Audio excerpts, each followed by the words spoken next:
to Hotel Bar Sessions, the podcast where three philosophers sit down at the end of a long conference day to chop it up at the hotel bar, which, as we all know, is where the real philosophy happens. Welcome back to Hotel Bar Sessions. I'm Jason Reed, and I'm joined by Rick Lee and Lee Johnson, and this week we are talking about the Anthropocene. But before we get to that, we have some drink orders and rants and raves to get in. So Rick, what are you having and what are you ranting and raving about? I am going to have a Manhattan with rye, please, because it's turned winter again here in Chicago. And this week I am ranting about the way in which we in the United States deal with income tax filing. You know, other countries, they realize that they have all the information they need, and they just send you a postcard with the numbers on it, and they say, look this over. If everything's okay, sign it and send it back. I don't understand why we aren't doing it that way. It's crazy the way we do income tax filing. It's so true. So true. And for the pittance that, I'm going to end up getting back, it just drives me insane. Lee, what about you? I think I'm just going to have a amaretto sour today, and I'm raving about Arctic Ascent with Alex Honnold.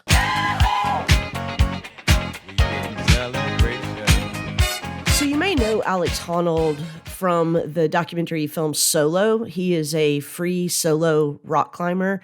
He very famously climbed El Capitan, which is this immense, to that point, unclimbed rock face, and he does it without ropes. He has recently released a new documentary film called Arctic Ascent, where he climbs a wall that is 1,000 feet taller than El Capitan. It's called Ingmikortilaq, and it's in Greenland. He decided to go to Greenland, not just to climb Ingmikortilaq, but also to help some scientists who are researching the effects of climate change on ice. Apparently, one of the researchers said, if you want to know about the state of the Earth, you need to look at the ice in Greenland. So in addition to being amazing, just watching him do what he does, it's also a really educational film about how fast climate change is progressing. So Jason, what about you? What are you drinking and what are you ranting and raving about? I'm just going to have a whiskey sour, and I am raving about Jonathan Glazer.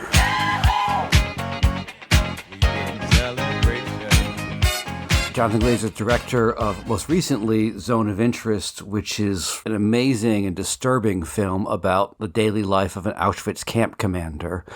You never see what happens in the camp. You only hear sounds as the Auschwitz camp commander and his family go about their usual day-to-day business, playing with their kids, worrying about his career, etc. But I'm also raving about Glazer because he did what anyone would have expected. If you read interviews with him, he kept saying that this film is not just about the Holocaust, it's also about our ability to be indifferent to suffering that's going on just on the other side of a wall or suffering that's going on the other side of the globe. Yeah. And so at the Oscars, when he won for Best Foreign Language Film, he spoke out against what is happening in Gaza. Just this week, when we're recording, a letter signed by 450 people have denounced him for this. It's terrible, but I think it's great because I think he's someone who takes seriously that after the Holocaust, there was this ethical idea of never again. And that idea applies to all sorts of people who are persecuted and subject to mass starvation and mass genocide, really. Can I ask you a question, Jason, about this rave? Sure. I know we're talking about the Anthropocene today, but what Glazer said in his acceptance speech was that he stands up there having renounced his Jewishness. And I know that a lot of people have criticized this claim, not because he was drawing attention to the Palestinian struggle, but because he was equating Jewishness with Zionism. It can be interpreted that he was renouncing the way his Jewishness had been appropriated and hijacked. Yeah. I think this is why you should always have someone else look over your writing, because it sounded like something other than what he was trying to say. Yeah. The weird thing is that people were shocked, but he'd been saying in all the interviews leading up to this that he didn't think his movie was just about the Holocaust. Mm-hmm. It was about something more, and he'd made references to Gaza in interviews as well. Always a question of how one interprets things, generously or not. I'm inclined to generously interpret that he awkwardly said what he was trying to say. It was a muddled speech, yes. And I had to listen to it several times to figure out what he was trying to say. But that's the thing that you were pointing to. Figuring out what he was trying to say is a generous way to read and listen to other people. Knowing what he in fact meant to say is, I think, the suspicious way, looking for someone saying something negative, bad, impolitic, and so on. Well, I'm glad we cleared that up.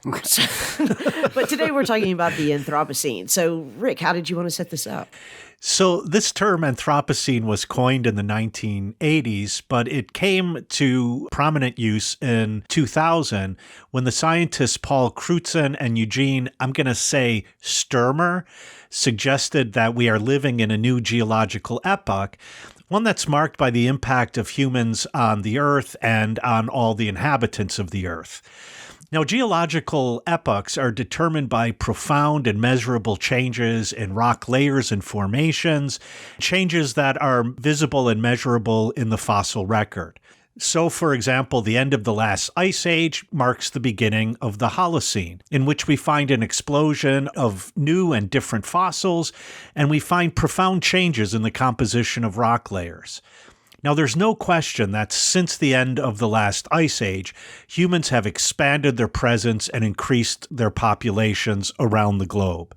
During that time, we have hunted various species of animals to extinction. I'm thinking of woolly mammoths here. And we've turned millions and millions of acres of forest, wetlands, and plains into farmland. And then the burning of fossil fuels has altered our climate in drastic, perhaps irreversible ways. So many scientists and scholars have argued that this is why we are in a new geologic epoch, the Anthropocene. There are, though, reasons to push against the label. For example, many scholars have pointed out that it's not, in fact, all of humanity that has had this profound impact, but mostly the well-off, mostly white countries of the global north. Yeah. Others have argued that the changes are due to capitalism and not to just human existence as such, and therefore they've proposed that we call it the Capitalocene. So let's roll up our sleeves and dig into the sediment to uncover the Anthropocene.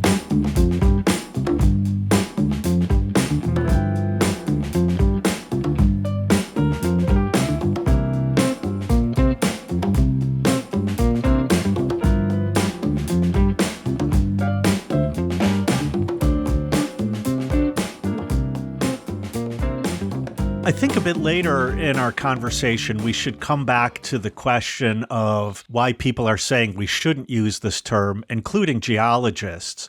But reasons to use the term, I think at the top have to be the impact of global climate change. You know, we're still undergoing global climate change and the effects. But I think one reason we should use this term is because there are already significant changes that have resulted in the elimination of many species of plants and animals. And I think we don't often point this out, but global climate change also allows other species to grow in their population and spread in their habitats because formerly uninhabitable places for that species are now habitable.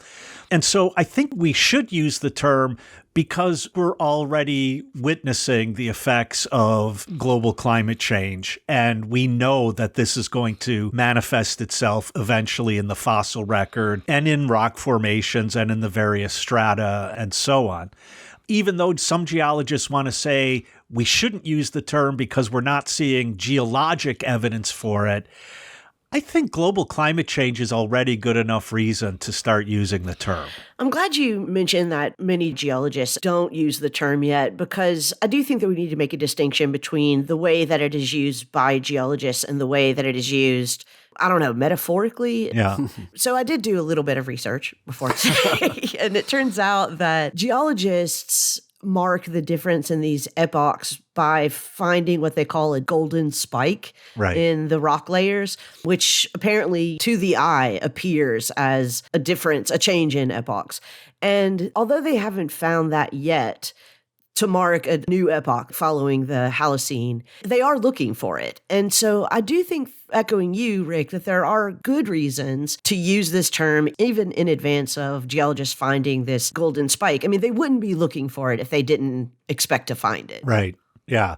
And also, we tend to forget, I think, how slowly geologic time moves. Right. And so the golden spike might not be found for several thousand more years just because of the slowness of geologic time. I mean, when the Holocene was, I was going to say announced, but, it's not like the Academy Awards. But that was, several. It was 11,500 years ago. Exactly. But scientists didn't find the golden spike until relatively recently. Granted, immediate post-Ice Age humans weren't digging into the rock layers and, measuring the strata. But still, these things take a lot of time. And for me, it seems like one of the reasons to use the term is because we might be in an emergency situation right now. And maybe it's time we don't wait around. Putting scare quotes around that might. Yeah. Well, I mean, since Jason and his rave already threw us in the thick of internet controversy, we might as well go whole hog. Yeah, we are in an emergency situation. Yeah. I mean, the geologist bar is maybe higher than we need to take something seriously, because for the geologist to recognize something, it has to be global in its scope, and it has to be in the geological record. Things can have effects on everything else, meteorologically, plant life, animal life, etc. And those are the things I think that we're really concerned about, the things that are happening on the surface of the planet. Whether or not someone's found the golden spike beneath the Earth's surface is a different matter, though I think it is worth pointing out that this term comes from geologists, and they are most interested in looking at the Earth as an all-encompassing system and its effects down to the layer of the chemical composition of the atmosphere and the planet. That's what they're looking for. So it's a pretty high bar to meet to transform the entirety of the planet's geological structure. But this goes back to a point Lee made before. Maybe one of the problems with this term is that its use is not exclusively geologic, and therefore maybe the fact that it is a geological term is too misleading. We don't need to use a geologic term in order to say we've been living in an era in which the entire globe has been marked by the activity and eventual predominance of Homo sapiens sapiens as a species. We might want to use the term not in its geologic sense, but to say, hey, that impact that we're having is not nothing.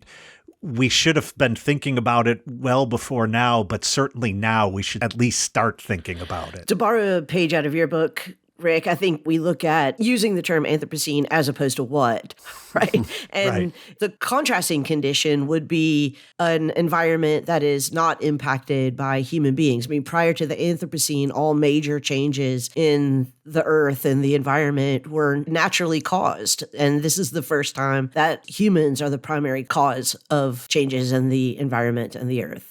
And I think following that point, and let me just qualify this by saying I am not a scientist of any sort, unless metaphysics is a science, and then I'm a scientist. But it seems to me that all of the other changes in geologic epochs was not brought about by the predominant species in that epoch. Right. The epoch in which dinosaurs predominated was not one that came to be because of their activity, nor ceased to be because of their activity.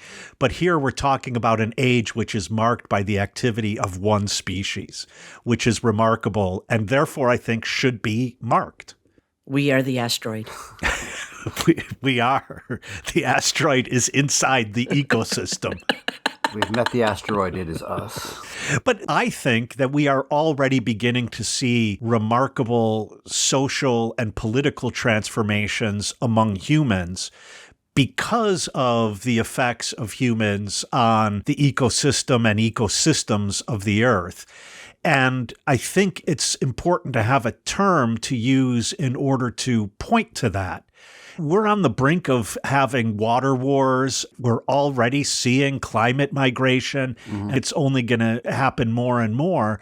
And I think in order to talk about all of these changes we're going to see, something like the Anthropocene is a helpful term. I want to talk about the anthropocentrism because I think one of the paradoxes of the Anthropocene is that part of what has driven it, all of our industrial and agricultural activity, has been predicated on a certain way of seeing ourselves, as Spinoza would say, as a kingdom within a kingdom, as separate from nature, right? We created a world where we were indifferent to all sorts of things, like indifferent to seasons, right? I can go into a grocery store and I can get tomatoes no matter what time of the year it is, or avocados or whatever, right? So we've created a world in which we're indifferent to natural cycles like seasons, indifferent to weather. I can travel wherever I want to go. I don't have to worry about the weather conditions. I mean, I know there are exceptions, snow days, hurricanes, etc., but we've created a world in which, for the most part, nature can be an afterthought because we've figured out ways to overcome the limitations of seasons, the effects of inclement weather on the ability to travel and do things. And in perpetuating this idea of human beings as being separate from nature, we're now seeing the strange blowback where suddenly we're having to notice nature more than we used to. Yeah. In that we're seeing flooding, droughts. There's a weird way in which part of the Anthropos and the Anthropocene is by creating a world in which we were somehow distinct from nature, we have transformed nature in such a way that we can no longer maintain that illusion that we went to great pains to sustain and produce. And one thing I've been thinking about in doing research for this discussion is, although we don't quite yet know exactly the origins of COVID, it seems like a lot of evidence is pointing to the fact that we humans have continued to encroach on natural ecosystems that didn't have our presence or see our presence for millennia, if even ever. That's also bringing new diseases, and we now are able to spread those diseases around the globe in ways that the animals to which it was originally indigenous can't, because they're not getting in airplanes and flying halfway across the world. And they cover their mouths when they cough. Well, bats definitely, they have those big wings and they put them over their face. Yeah, right. Yeah. So I think there, in a strange way, even though we still consider ourselves somewhat separate from nature, we've now inserted ourselves right into the heart of nature, and we're seeing some of the dire consequences of that. Mm-hmm. I don't want to say that we've inserted ourselves into the heart of nature as if nature is something separate, right? This is how difficult it is to get out of anthropocentrism. So we often use the word nature to mean non-human. But we've been having an impact on the natural world in ways that now we are affecting all species, plants and animals around the entire globe.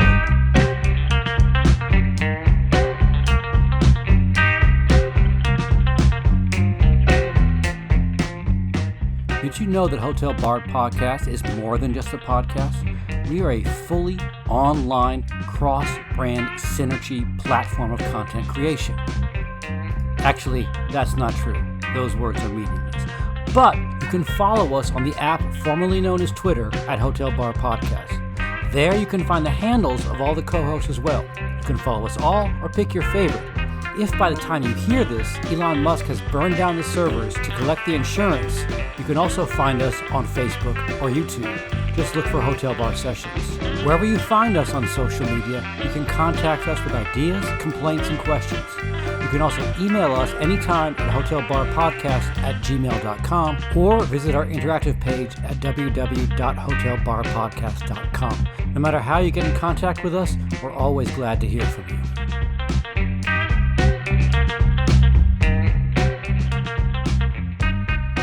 I do think that there are many good reasons to use this term Anthropocene, one of which is something that I said in the first segment, that it's very possible that we are the asteroid. However, I think it's also possible that the existence of our species could be from a God's eye view, like that invisible gorilla in the... Do you know what I'm talking about? The invisible gorilla test? No. Okay, so first of all, listeners, go look this up on the internet. But there's this very famous psychological experiment where you're watching these people pass a ball around, like on a basketball court, and you're supposed to follow the ball. And in the middle of this 2-minute sequence of them passing the ball back and forth, a gorilla literally just walks through the scene. And the fact is that most people never notice that the gorilla is there because they're paying attention to something else. And I do think it's possible that in the 4.5 billion years that the Earth has existed, we're just going to be a blip. We passed through the scene and nobody really noticed.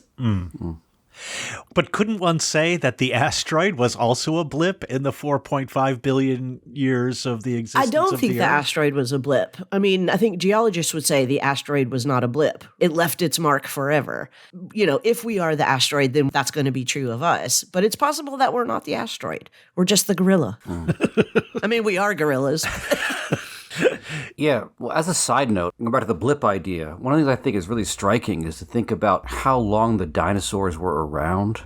There is more time between the Stegosaurus and the Tyrannosaurus Rex than there is between the Tyrannosaurus Rex and us. Wow.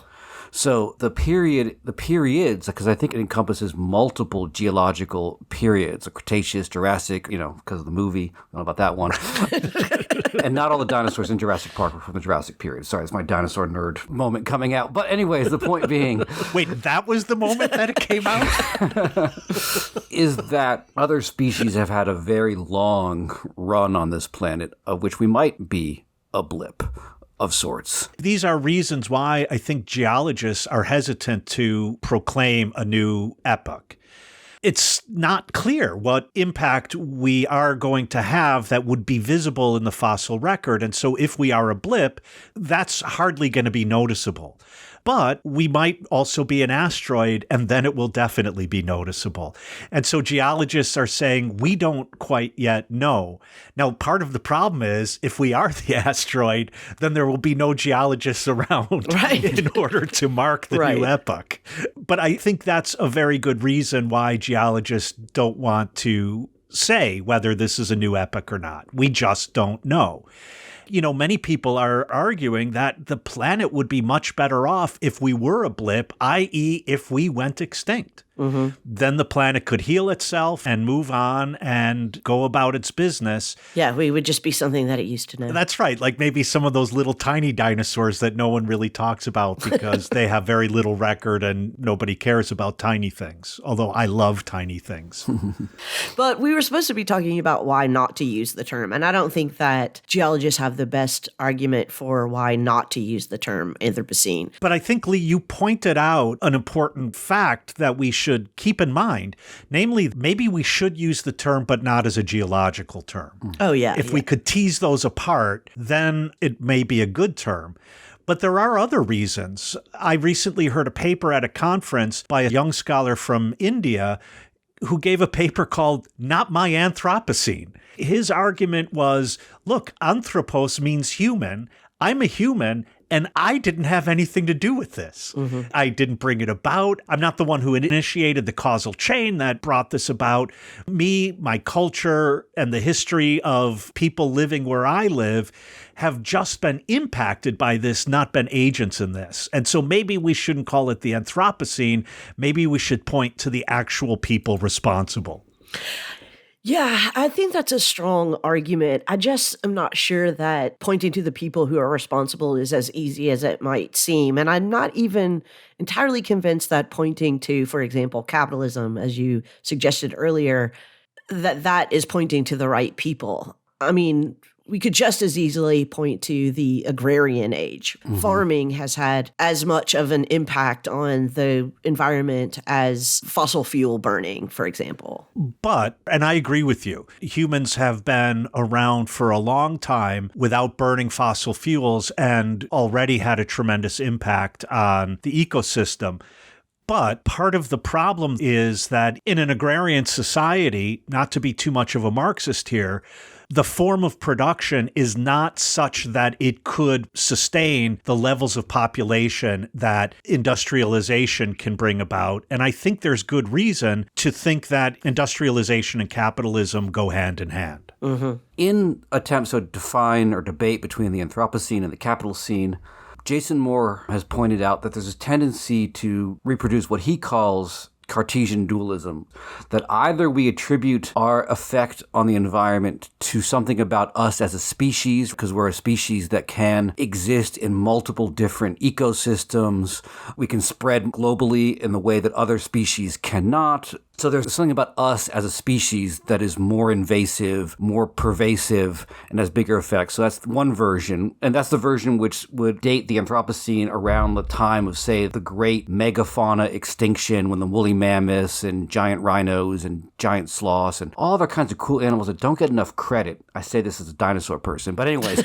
And then there's the other version, the Capitalocene argument, which ties it not to us as a species, but to capital, which is often seen as something artificial, right? This is the other side of the Cartesian dualism. It's a nature versus civilization division. And I think people like Jason Moore are trying to use this concept to rethink the division we make between nature and culture. That it's not entirely human beings as a species which is causes, nor is it entirely these institutions which are somehow artificial. There's some intersection between the way in which we as a species have a nature which allows us to create these cultural things like capitalism. So it's not nature, it's not culture, it's the constant intersection of nature and culture, which then makes thinking about the Anthropocene really a profound intellectual challenge as much as it's a political challenge, because it means we have to stop thinking in terms of this thing called nature and this thing called culture as if the two things aren't thoroughly permeating and transforming each other all the time.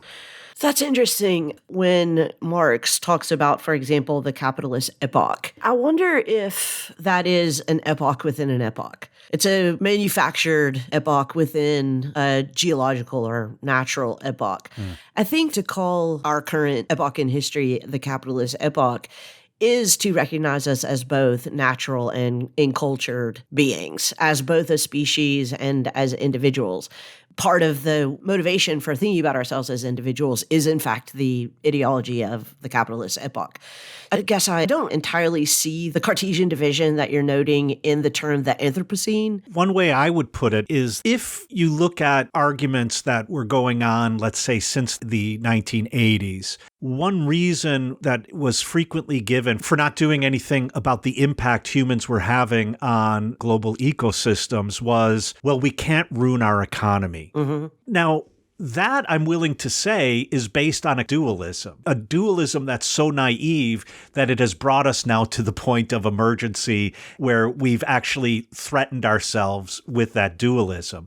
But I think it also points out what Lee was saying, namely that we are inserted within nature, but as capitalism has brought about various forms of production and, as Marx would argue, brought about new needs. In order to satisfy those new needs, we engage in the global destruction of thriving ecosystems, local human populations, certainly animal and plant populations, to our own detriment.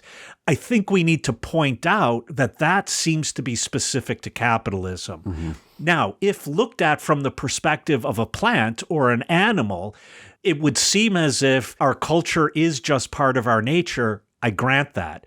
But I also want to capture the fact that in our discussions about it, we tend to insist on that dualism, and I would like to keep it for a moment as a tool of analysis because I think it's operative. I think that's a really good point, and it brings us to the question, what is at stake in using or not using this term? And one of the ways that we can think about that question is the term Anthropocene merely descriptive? Or is it prescriptive? Is it a term that's meant to motivate us to change, right, to do something? Or is it merely marking a description of something that has happened?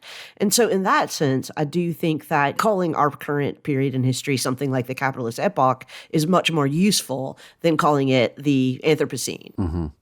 It's much more prescriptively useful. Right. I think one of the problems with the strong anthropological reading of the Anthropocene, that it's something about human beings as a species, is that it leaves us with, well, what are we going to do? Exactly, yeah. Are we going to somehow suppress our species' nature? That ties into, I think, one of the things that is a big part of reaction against any kind of ecologically conscious or ecologically responsible politics is that the only way we can do this is through a fundamental suppression of our needs, our desires, our existence as a species. So the choice is either doing what we're doing or some kind of repressive eco-politics that would have us all living in our 15-minute zones that we can walk to and eating our mandatory soy cakes and so on. Or just trying to accelerate the extinction of our species. Well, that's the other possibility. Yeah, which would be the final, ultimate, and complete end of anthropocentrism. Yeah. But I think, Jason, you're pointing to something really interesting because I have heard people argue, again at the same conference that I mentioned, that the difficulty with labeling the age, the Anthropocene, is it seems to bring about a certain inevitability. That is, once there were humans, this was going to happen. And because it seems to entail a certain inevitability, then the response is, and therefore there's nothing we can do about it. It's just our nature. Mm-hmm. So it leads to a certain kind of paralysis, of thinking that, yeah, it's a problem. We're destroying the globe, but nothing can be done. So whatever. And for those reasons, I think it is important to use the term Anthropocene descriptively, but I think there are better terms prescriptively. Yeah, I agree with that wholeheartedly. One of the things I think about a lot, and I don't know that we talk about it so much, is this goal that has been set of 2 degrees Celsius, right? We should not raise the temperature more than 2 degrees Celsius.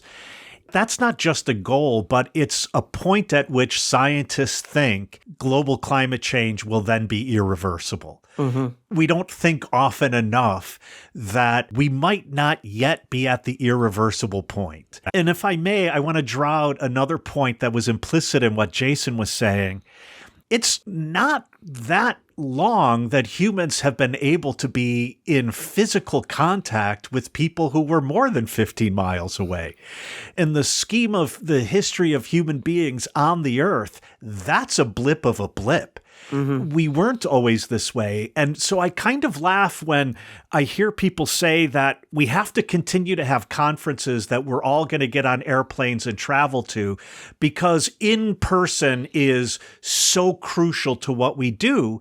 And I'm thinking, for the 2,500 years just of the history of philosophy, we've been doing this without face-to-face. So I think we can do it again. More epistles. We need more epistles. We need more epistles. Exactly. And we don't even have to kill trees anymore in order to write epistles.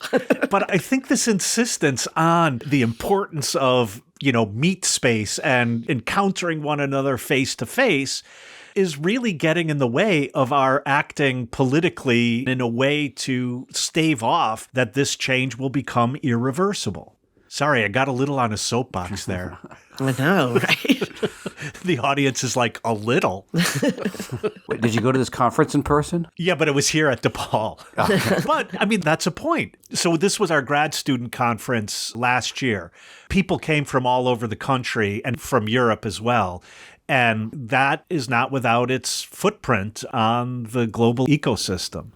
Well, just to return to this 2 degrees Celsius point, this is where using the term Anthropocene is helpful. Because I think without that understanding of the epoch that we're in as anthropocentric, that we can't set these markers and say, like, look, if we pass this 2 degrees Celsius, we are the asteroid. Right. Yeah, game over, man. Mm-hmm. So descriptively, that's very helpful. But I think that if we want people to stop flying on planes all the time or stop eating avocados in the winter or, things like that, we have to call this the, what did you say, Capitalocene? We have to refer to this as the capitalist epoch because then it is like the invisible gorilla. It's about what are we paying attention to or what are we not paying attention to? Things can still change. So it's more of a prescriptive term. Mm-hmm. I love me some avocado and I'm not so big on tomatoes, but it's not just that we're eating foods out of season where I live, but we're also eating foods that either weren't or can't be grown where I live. We try to make it as if there are no seasons. And by the way, with global climate change, we might succeed in that. And we're also making it such that there is no geographic difference and there is no geographic specificity, and we don't have to worry about it. We can overcome it. As I think we all have been pointing out from the beginning of this discussion, the spread of agriculture has been as impactful, I think. I don't know, but it seems it has been incredibly impactful, maybe as much as the burning of fossil fuels. So if you had to give your best argument for not using the term Anthropocene, what would it be? I'm convinced by arguments coming from post-colonial and decolonial thinking. Yeah. Namely that it is wrong to point to humans as such as responsible for the impact humans are having on the global climate, because those who have been colonized have suffered the dual domination of being dominated by European powers and then also now being dominated by the impact that those European powers have been having on the global climate. I find that argument really compelling. But then what do we call it? Like the Whiteocene? The plantation scene is one. Oh, yeah. definition. Ooh. I mean, I think that if we're going to call it something else, or if we're going to call it like the capital scene, we have to talk about what that means. And I think one of the things, and I'll refer to Jason Moore again, Jason solidarity here. The Jason scene. He makes this argument that we have to think about how capital is dependent upon what he calls cheap nature as much as cheap labor. Right. And by cheap nature, he means that you are exploiting nature without any thought to reproducing the very natural conditions you are using, whether this be fossil fuels in the ground or even a nitrogen-rich soil that makes possible agriculture. It's this metabolic rift you're utilizing but not putting back in, so it is a cycle that necessarily exhausts itself. And it is by not paying for the nature, or not paying the full cost, or treating nature as an externality, that capital is able to function. And if for every tree we uprooted or everything we did, we had to worry about or concern ourselves with reproducing those natural conditions, a lot of the things that we eat and take advantage of would be way more expensive for us to use. And I think the interesting thing about Moore's take on this is just like the conditions of labor, like the existence of a worker relies on unpaid labor in the home, reproductive labor to be possible. The existence of nature also relies on not so much labor, but natural processes which are taken advantage of but not reproduced. And Moore draws a strong connection between labor and nature as things that are exploited, but they're only exploited because they are rendered cheap by not fully recognizing the conditions of their production. Mm-hmm. Marx recognizes this and takes an argument that Hegel actually made in The Philosophy of Right, namely that the loss of free nature, as you've been arguing, Jason, in, let's say, Germany, means that Germany has to go somewhere else for that free nature. Mm-hmm. And this gives rise to colonialism. Germany's going to go out and colonize other places for its free nature. And hey, look, there's also quote unquote free labor here as well. So I think that the connection between capitalism and colonialism is something that Hegel already saw. Marx certainly saw it. I think one thing Marx is not good at is seeing the impact that industrialization would have on various ecosystems around the globe.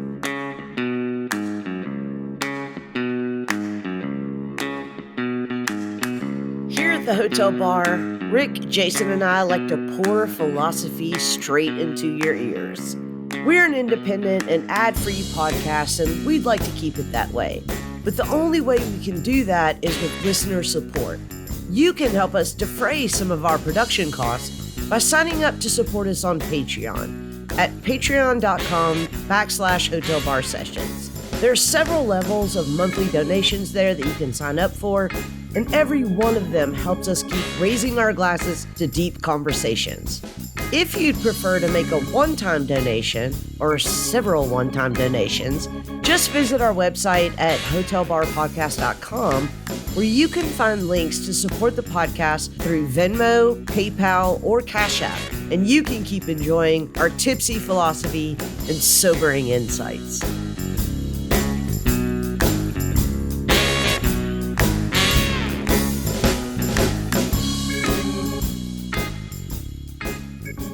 Jason, I'm really intrigued by your reference to your fellow Jason Moore, because I think implicitly that points out something interesting for us, namely that philosophy does have some tools to bring to these discussions, which are often carried out by environmental scientists, biologists, and so on. Namely, something like dualism, that we can bring tools from the history of philosophy to analyze the situation. And I think also maybe in the other direction, recognizing the impact that humans have had on our environment and global ecosystem alters some of the ways in which we do philosophy. You also, Jason, earlier pointed to one of those, namely the way in which we have conceived and maybe still in many ways do conceive humans not just as the center, and so anthropocentrism, but as separate from nature, and as Spinoza put it, a sovereign within a sovereign, or a state within a state. And so I think there's really interesting connections back and forth between philosophy and discussions of the Anthropocene. Right. It's certainly no accident that environmental philosophy has really come to the fore in the last, say, 30 years, partially because of this new attention to global climate change and the Anthropocene.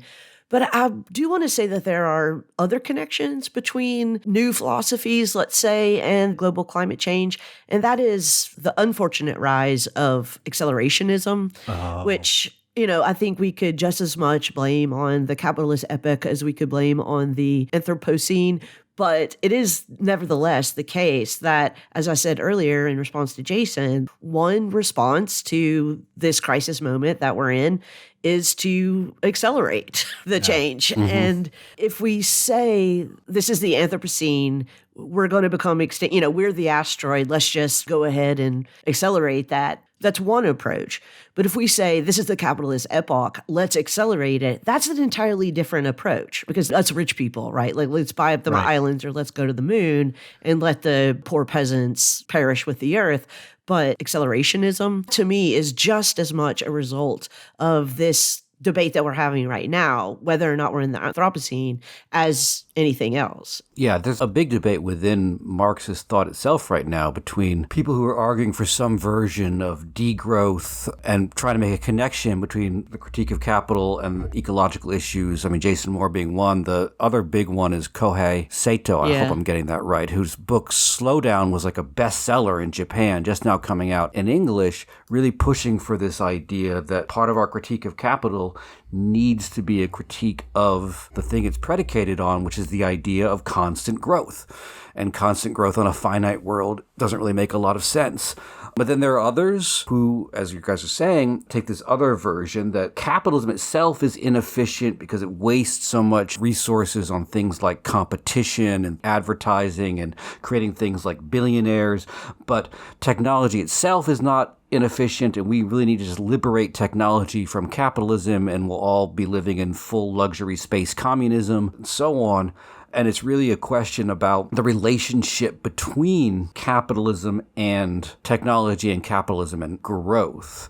The technological side of that is often another form of accelerationism. Yes. You find Musk and even Altman, who is the CEO still of the organization behind ChatGPT, and other people like that, arguing to take the fetters off of technology, let us go where we want to go and do what we want to do, because we might come up with the solution. And in the meantime, we're going to make billions off of this. But that's not the point. The point is, let's get off this rock. As the physicist Neil deGrasse Tyson has insisted, this is all we got, or at least we better act as if this is all we got, because there is no plan B. There is no second home. We're not going to get off this rock, at least not as a solution to the continuation of human existence. So there is another accelerationism that horrifies me. And I say this not as a technophobe, but as a technophile. But I'm not accelerationist like these techno-crypto boys in Silicon Valley. I'm not an accelerationist like crypto bros either, but I am, I think, probably significantly more optimistic, bordering on Pollyanna-ish about technology than either of you guys. I do think that there's good reasons to say technology might find a solution. Let's not go back to the farmland yet, right? Let's not go back to agrarian life yet. There have been lots of crises that we as a species have faced and have overcome through technologies. Right. Now, that is not to ignore the massive problems that technology in its current iterations are causing for the climate. Technology uses a lot of energy, uses a lot of water. Yeah. Former guest of the podcast, David Gunkel, just wrote a short piece saying ChatGPT is very thirsty. Yeah. We have a water problem that has to do with these technologies as well. So yes, right now, I'm not sure, just to go back to Rick's example, that not flying to conferences but doing them via Zoom is really that much of a solution. Because if everybody did that, then we're just moving all of the energy problems that we had with planes, trains, and automobiles to server spaces. But I am sympathetic to the approach that let's not think this is the only rock we got. We don't have any way to fix the problems that we've created. It's all over. I think it's very difficult for humans to exist in a situation in which we say that it's all over. I think finitude is not the horizon of life. I think living things, life as such, is always on an infinite horizon. And I think that it's very hard for us to continue thinking there's no way out, there's going to be an end to us.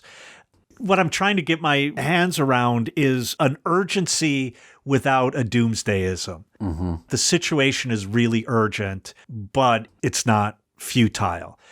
And I want to follow up, Lee, your point about staying home and attending conferences on Zoom is not the solution.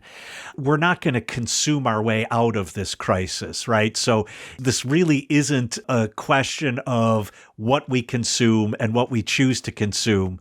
Consuming paper rather than plastic and so on is not the solution to this. But what I think is, you put your finger on it, Lee, not conferences, not Zoom, epistles written on paper made from rags. I don't even know if I still remember how to write. I'm not sure that I completely disagree with your philosophical point about finitude not being the horizon for living things, but I do disagree with the value of a doomsday scenario. We could say that to think this is not the end, it's never really the end, doomsday is not impending, is a very colonialist mindset. It's a very privileged first world mindset. And many of the changes, dramatic changes that have been made in human history have been made because people thought, I will die. I can no longer live under these conditions. Yeah, I take your point. That's another reason why maybe along with the term Anthropocene, we need a modifier. Like maybe it's capitalist Anthropocene or the Euro Anthropocene or colonial Anthropocene. I think we do need another modifier there. In some sense, I think we are looking at the end of our world, like the world that we have come to rely on with cheap travel, with commodities from all over. In a certain sense, that has to come to the end, but that's not the end of the world. Right. People like Eduardo Viveros de Castro makes the argument that there are civilizations that have already lived past the end of their world. You know, he's talking about what has happened to the former empires of the Mayans and so on, that people have figured out a way to live on past the end of their world. And maybe we should look to them for our ideas about how we're going to live past the end of our world. And also, I think, going back to the technology point, you know, technology doesn't need to be going to Mars. I think about Kim Stanley Robinson. He talks about bringing back things like sail travel across the Atlantic with new high-tech stuff, or even, and this is super cool, but I don't know how feasible it is, bringing back the blimp, you know? What could possibly go wrong? Oh, the humanity! Anyways, there's an answer to why you can make blimps that don't blow up anymore. That's a whole other thing. There are ways to use technology to make our existence less carbon intensive that aren't going back to the farm, and they're not going to Mars. Yeah. But they are a substantial change. Like, for example, if we started sailing across the Atlantic, we wouldn't get to that conference by Thursday, leaving on a Wednesday, and be back in time to teach class on Monday, but we could still go. Right. Bring back scurvy. Well, that's why the gin and tonic was invented. So bring back the gin and tonic. But isn't it true the lime doesn't work? It doesn't. As a scurvy prevent? That's why you get limeys? Well, I mean, they were called limeys because they were drinking gin and tonics in order to stave off scurvy, but it turns out you need a whole shit ton of limes in order to do it. To pull on a thread of Lee's cloth are data centers and places where AI is doing its compute processing and so on. The reason why they're thirsty is because they generate a tremendous amount of heat. Mm-hmm. And almost all of the energy going to these places is to just keep them cool so that the machines don't break down. There have to be ways that we could use that heat that's generated, not dissipate it or prevent it through air conditioning, but actually use it to produce steam and therefore produce electricity. If we're generating that heat, there must be ways in which we could use it again. And I think technologies will come around to recycle what now is just an expenditure without return. Yeah. And also, we can be more responsible what we use that for. You know, we don't need to ask ChatGPT to write a Taco Bell menu in the style of a Shakespearean sonnet. You know? I don't know about your use of the word need there, but okay.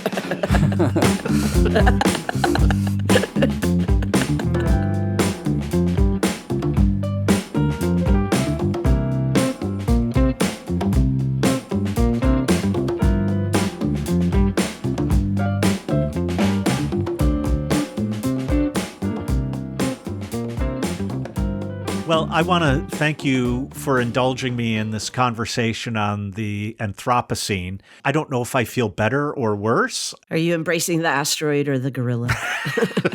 I'm afraid we're the asteroid. I hope we're the gorilla. But before we go, I did just want to remind everyone, or if you're a new listener, to let you know that unfortunately at the end of this season, we are losing Jason Reed from the microphone. We're not losing him altogether, but he's stepping back from the microphone. And so we're looking for a new co-host, and we decided to reach out to people who obviously enjoy the podcast and are already in some way invested. You at least invest your time to listen to this.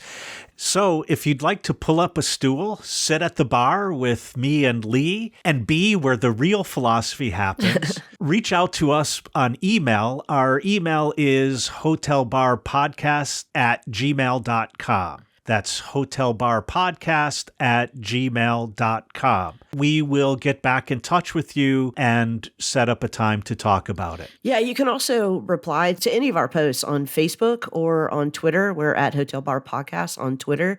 Same thing. We'll get in touch with you, and we're really looking for someone to keep this fun and smart. So if you're not fun and funny and smart, don't reach out to us. But yeah, we're looking for another gorilla over here. Asteroids need not apply. No, absolutely not.